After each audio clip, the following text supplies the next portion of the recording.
En el programa de hoy conversamos sobre compliance y transparencia en las empresas con Ramón Montero, director de operaciones de BH Compliance, y María Jaraquemada, consejera del Consejo para la Transparencia. María, Ramón, bienvenida y bienvenido a este episodio del Bien Común, donde estaremos conversando sobre compliance. Y para partir, me gustaría dar un dato que salió hace poco en el estudio de confianza del 2024 de PwC Chile y UDP. Interesante, dice que el 88% de los directores cree que sus clientes confían altamente en sus empresas, pero solo el 35% de los clientes opina así. Es decir, tienen una brecha de 53% entre lo que ellos creen que está pasando y lo que los consumidores dicen. Cuando se aplica esta misma idea, pero entre directores y colaboradores, la brecha baja a un 42%. Poco menos, pero sigue siendo muy grande. Pareciera que hay un tema de confianza fuerte que motiva, ¿no? Todo este tema que vamos a conversar sobre compliance y transparencia. Me gustaría escucharlos primero. ¿Cuál es este dolor social? ¿Cómo se manifiesta este dolor social del cual compliance y la transparencia se hacen cargo? Mira, yo creo que nosotros hemos visto hace un tiempo ya que las cifras de confianza en Chile en general están muy bajas. Y el sector privado no ha estado exento de esto. Y hay bastante desconfianza por muchos casos, por ejemplo, de colusión que sucedieron durante como varios años seguidos en mercados bien relevantes. Entonces eso ha dado como una imagen que lamentablemente se generaliza. Entonces yo también he visto otros instrumentos, por ejemplo, hay un barómetro de confianza empresarial que hace todos los años la SOFOFA con CADEM, donde también hemos visto que desde el estallido las cifras de desconfianza son muy altas, han ido mejorando, pero no se han logrado recuperar a los niveles pre-estallido, y hay una percepción de abuso laboral y de corrupción dentro del sector privado, y cuando se le pregunta a las personas como, bueno, ¿cuál es la solución para eso?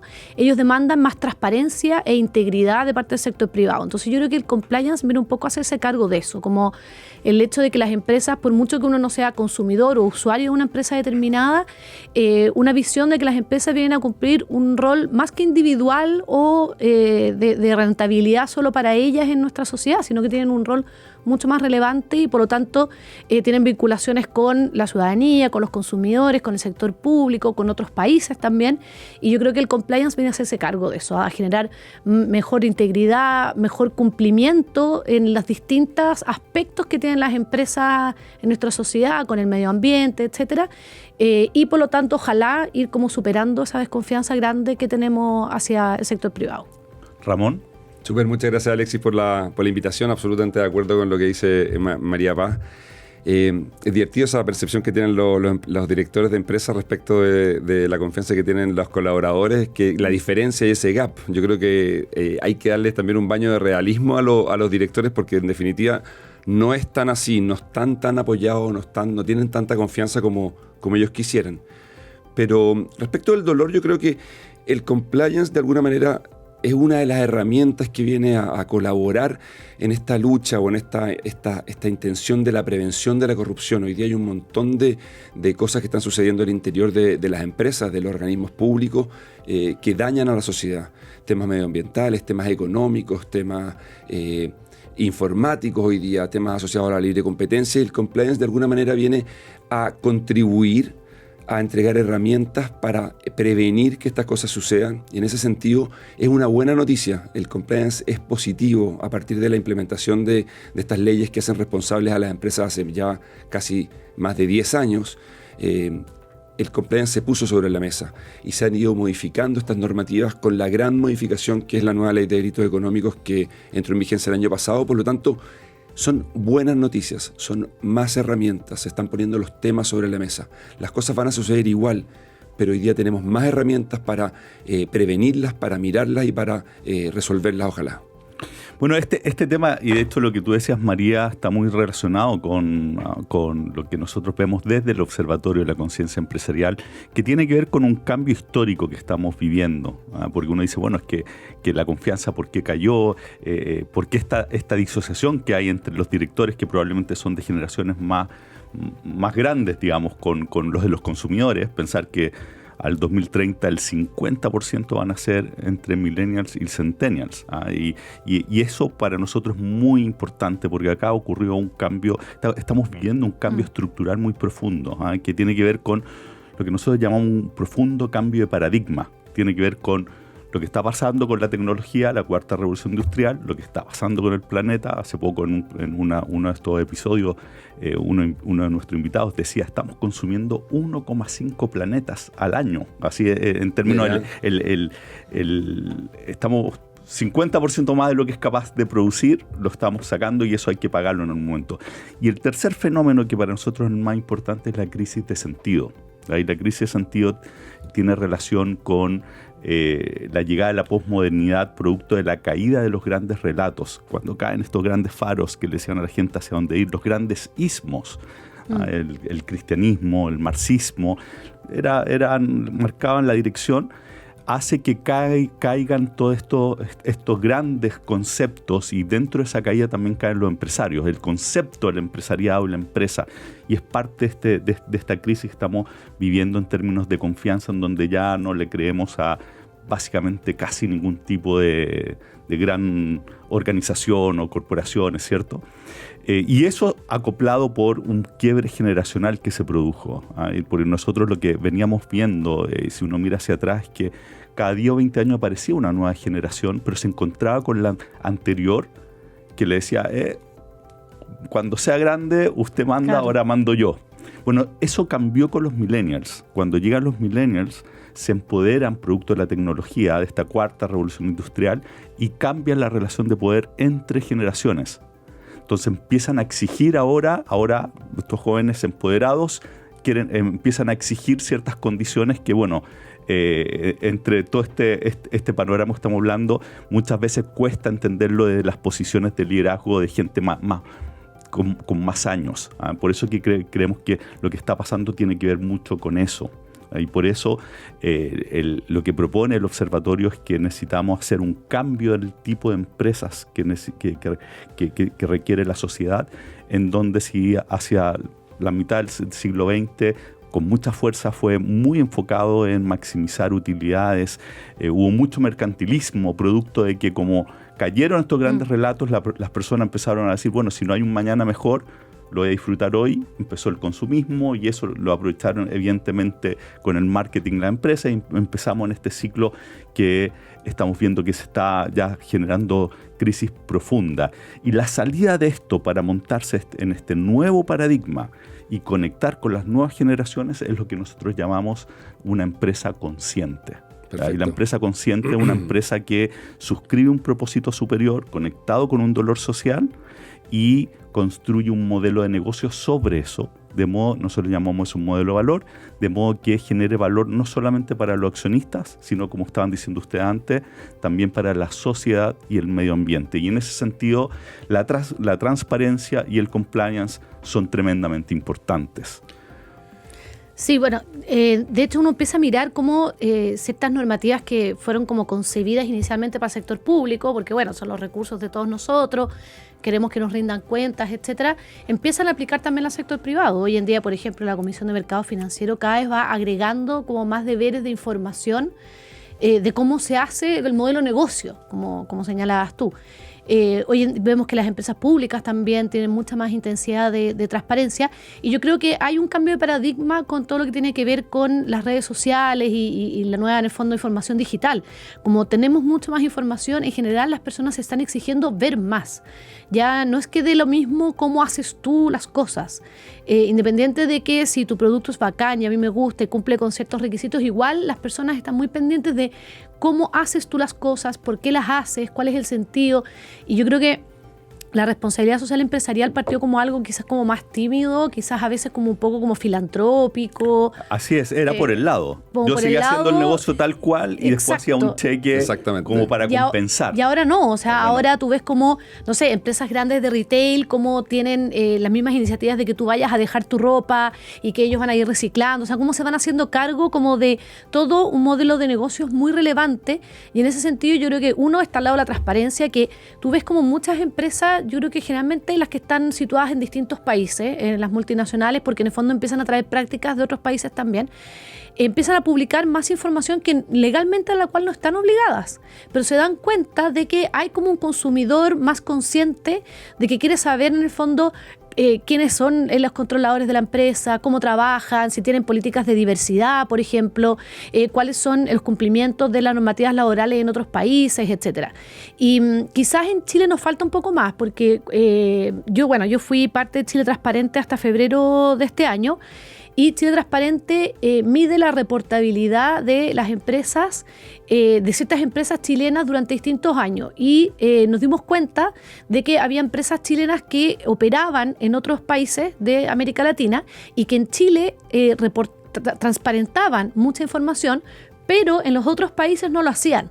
Entonces, claro, como en Perú, Colombia, Argentina, Brasil, como que no había esta demanda todavía quizás de mayor información, no lo hacían, pero en Chile sí. Entonces, la invitación que nosotros le hacíamos era, muevan ustedes la barrera en esos países.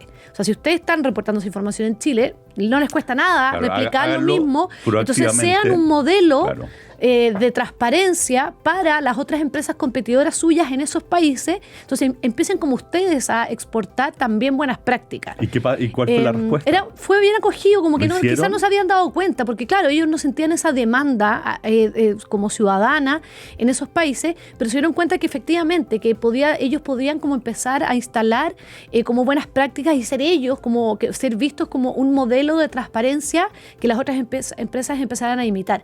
Entonces, yo creo que ahí uno empieza como a generar el efecto dominó, y yo creo que es muy bueno eso de ir como más allá de la ley. O sea, el compliance, la traducción es cumplimiento. ¿Qué es eso? Es como, ok, voy a cumplir la ley, pero ojalá ese sea tu desde. Y muchas veces las multinacionales te empiezan a generar presión, porque los que transan en la bolsa de Estados Unidos, en Reino Unido, en Canadá, tienen obligaciones de reportabilidad, o en la Unión Europea súper altas. Y cuando vienen para acá, empiezan también a generar ese efecto par, donde las empresas que están aquí en Chile empiezan a imitar, y ahí me encantaría que las empresas chilenas fueran las que generen ese efecto par en las otras industrias de América Latina. Bueno, hay memorias de empresas que son realmente una maravilla en términos cómo abren toda la información. Sí. Nosotros hemos seguido el caso, por ejemplo, del grupo Xcaret en México.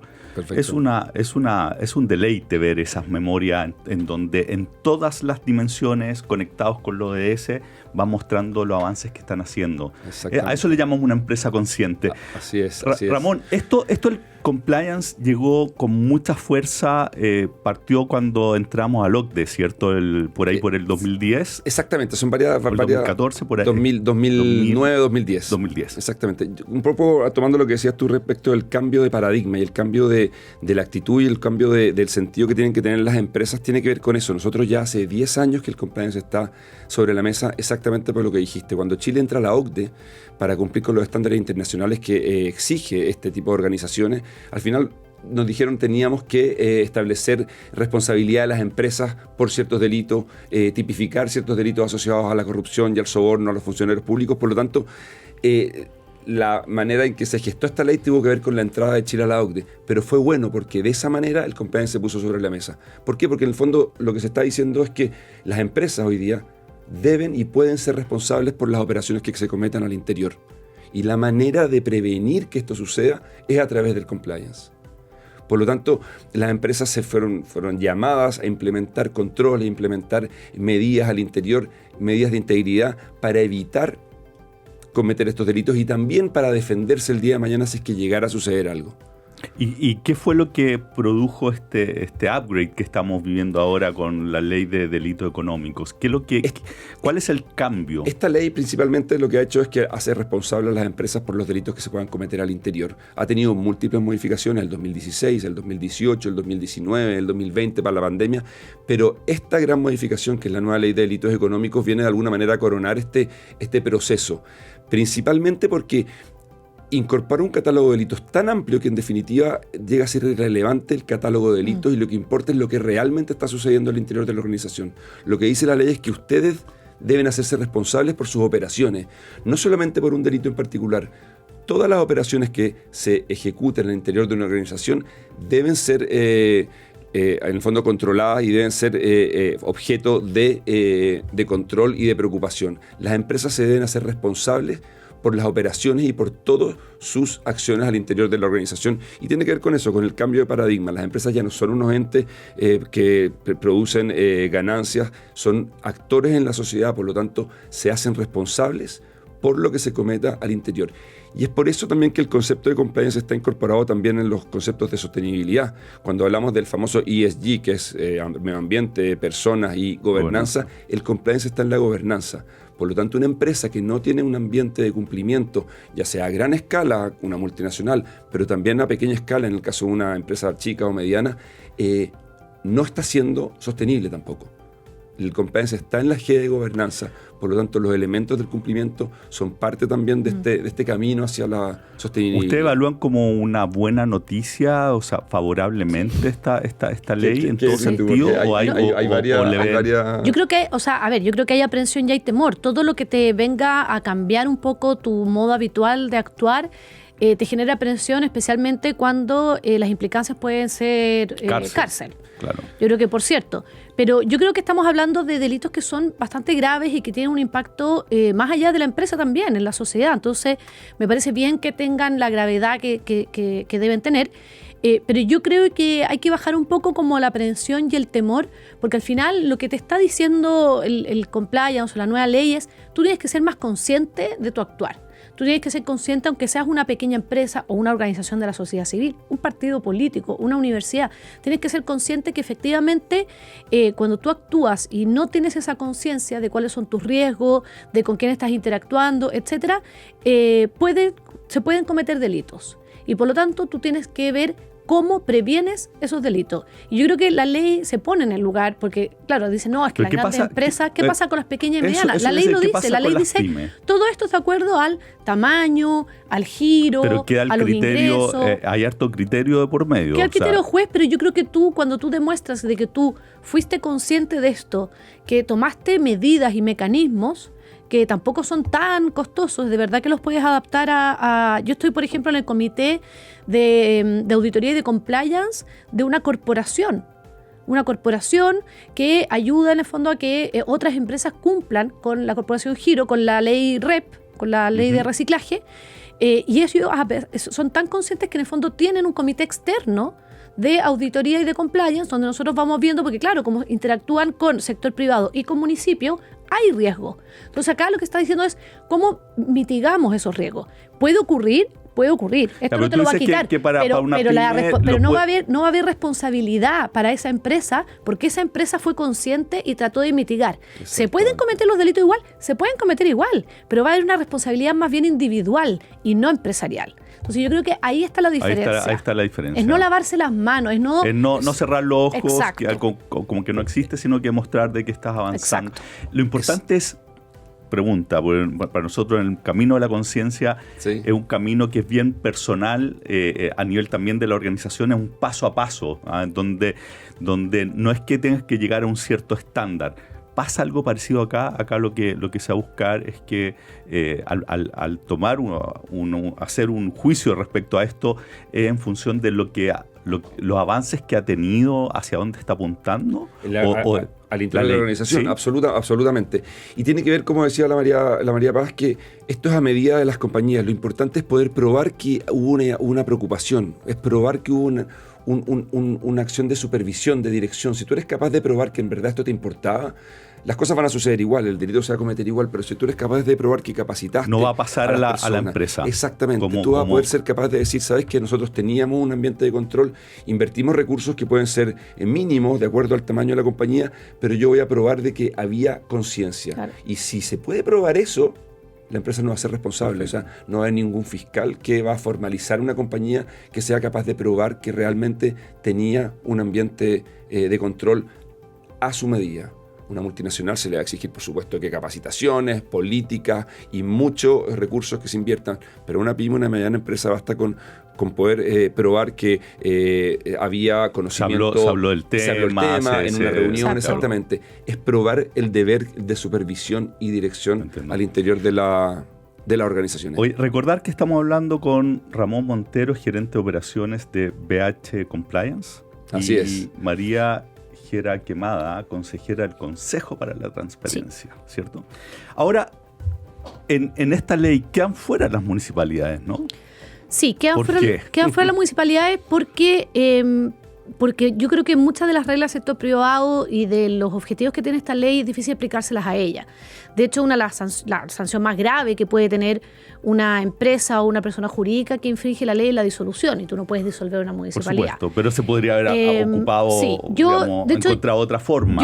Yo soy de la idea, y así lo hemos propuesto en distintos sectores, en distintos lugares que yo he estado, de que efectivamente mucho de lo que se ha avanzado en el compliance del sector privado debiera emularse en el sector público, con sus particularidades. Pero, por ejemplo, el tema de los oficiales de cumplimiento.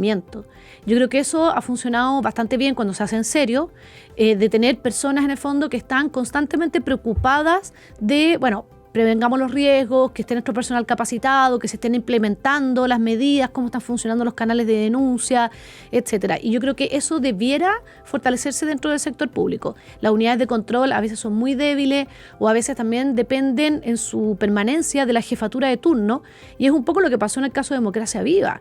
Ahí, a la interna de la Seremía le dijeron a la jefatura, oiga, ¿sabe que a nosotros no nos parece? Y la jefatura no los pescó, por así decirlo, y el caso terminó estallando por el lado. Entonces, yo creo que es importante eso. Hay un proyecto de ley que está tratando de avanzar en que las unidades de control o quienes hacen la Contraloría Interna tengan una mayor autonomía y no puedan ser removidos por hacer su trabajo, ¿ya? Y que en el fondo tengan como un vínculo más directo con la Contraloría General de la República. Y hay otro proyecto de ley que también está tratando de establecer la obligación de los municipios de tener mecanismos de prevención de delitos y que hayan personas que lo gestionen. Ahora, mi preocupación respecto a eso es que hoy en día la mayoría de los municipios de nuestro país son municipios más bien precarios. Son municipios más bien semirurales, rurales, que no tienen los presupuestos ni las personas internas para poder hacer este trabajo. Y por lo tanto, si eso no va a venir como asociado a presupuesto o a capacidades para que lo hagan, se lo van a poner a el X funcionario o funcionaria que no va a tener capacitación en esto, que va a hacer una pega más a la cual va a estar obligada, además de la pega que ya tiene que hacer, y por lo tanto no se va a hacer bien. Yo creo que en Chile el déficit que tenemos muchas veces en el sector público es que establecemos las obligaciones, sacamos las leyes, pero no nos preocupamos de que la implementación sea adecuada. Entonces, si vamos a establecer obligaciones sin preocuparnos de que eso se haga bien, no sé si nos va a cambiar tanto el panorama respecto a lo que hoy en día estamos viendo. Déjame cambiar a otra pregunta que tiene que ver con los rubros. Y esto a mí me tocó hacer negocio en distintos países del mundo, y habían países en donde si no iba la coima, el soborno, simplemente no se podía hacer negocio, era parte del sistema. Sí. Y eso también pasa en rubro específico. ¿Qué rubros acá en Chile ustedes dirían que son más complicados en ese sentido y para los cuales el que ingrese una ley puede ayudar a como cambiar el estándar del rubro completo? Porque una empresa que en un ambiente que es corrupto decide no sobornar, queda fuera del sistema. Sí, a ver, es complejo como mencionar un rubro en particular, pero efectivamente, a ver, Chile ha sido pionero en términos de compliance, es importante decir eso. Chile en la región ha sido pionero, o sea, en Chile las normas asociadas a la prevención de los delitos en Latinoamérica, Chile fue el primer país, luego Perú, Argentina, Brasil también tiene normativa. Entonces, claro, cuando uno va para afuera, uno se da cuenta que estas normas no están funcionando de la manera que uno quisiera, y efectivamente hay otro tipo de conductas. Y lo que dices tú, nosotros nos hemos encontrado también en nuestro trabajo que hay empresas que, si implementan un modelo de prevención de delitos, quedan directamente fuera del mercado porque son anticompetitivas, y el competidor va a pagar la coima y por lo tanto va a ganarse la licitación en particular. Ahora, ¿qué industrias? Hoy día yo te diría que están todas las industrias en general arriba de estos temas. Hoy día el retail, la construcción, la minería, todo el sector bancario, el financiero, pero claro, hay ciertos rubros que históricamente han sido más la frágiles. La construcción es uno de ellos, ¿no? Es que ha sido complejo. El rubro de la construcción, el tema de la basura. La basura son también. Áreas que sector siempre minero. han tenido. Sí, en el sector minero también hay temas. Exactamente. Bueno, ahí tenemos que tener ojo, y se nos acabó el tiempo. Así de rápido Tan pasó rápido el programa. Y para cerrar, les quiero pedir que ustedes le den un mensaje a los líderes empresariales, si lo estuvieran a todos escuchando, con respecto a temas de compliance y transparencia, y que tienen en la cabeza el que me van a aumentar los costos, esto es todo un cacho, puros problemas, ahora más encima hay contingencia. ¿Qué le dirían ustedes? Mira, para mí estos temas son una inversión y una garantía. O sea, es una inversión a futuro y lo que tú decías, las generaciones más jóvenes que nosotros tienen otra mirada. A ellos les importa y a ellas les importa mucho tener más información, saber quiénes son, cómo están haciendo las cosas, el cumplimiento de las normas medioambientales, etcétera. Y segundo, es una garantía. Porque cuando yo tengo estas reglas claras, estos procedimientos, estos mecanismos, para mí es una garantía de que estoy haciendo las cosas bien y que ante cualquier problema que pueda tener, porque yo no puedo controlar al 100% a las personas que trabajan conmigo, que incluso son mis proveedores, es una garantía de que yo igual estoy haciendo las cosas bien y traté de blindarme lo más posible, y si esto ocurrió, bueno, vamos a hacer lo posible para que no vuelva a ocurrir, a remediarlo, etcétera, pero hice mi parte. Hice mi parte y puedo dormir más entonces tranquilo. Yo creo que más que mirarlo como un cacho, yo creo que esto para uno es una garantía y te hace dormir tranquilo y tranquila, y yo creo que te da como mucha más tranquilidad frente a muchos riesgos que lamentablemente no podemos controlar al 100%. Absolutamente, estoy absolutamente de acuerdo. Y también comentarle también a las empresas, a los empresarios, que lo que hoy día está en la nueva ley no son cosas nuevas, los delitos son los mismos. Si históricamente tú no puedes estafar, tú no puedes robar, tú no puedes coludirte. ¿Sí? No es que hoy día estos delitos sean nuevos. Estos delitos han existido siempre. Lo que hace esta ley es sistematizarlo y entregar herramientas también a la Fiscalía y también a las empresas para poder prevenir que estas cosas sucedan. Por lo tanto, es una buena noticia. Hay una sistematización de todos estos delitos económicos. Por lo tanto, como dice la María Paz, es una garantía, es un seguro y es un mecanismo de defensa por si llega a suceder algo. María, Ramón, muchas gracias por haber venido al Bien Común, y a todos ustedes los dejo invitados para la próxima semana, donde estaremos hablando sobre otro tema que es trascendental para el futuro del Chile que todos queremos. Así que muchas gracias y hasta la próxima semana. Esto fue El Bien Común, una conversación de muchos, junto a Alexis Cami. Escúchanos también en la web de Pauta, www.pauta.cl.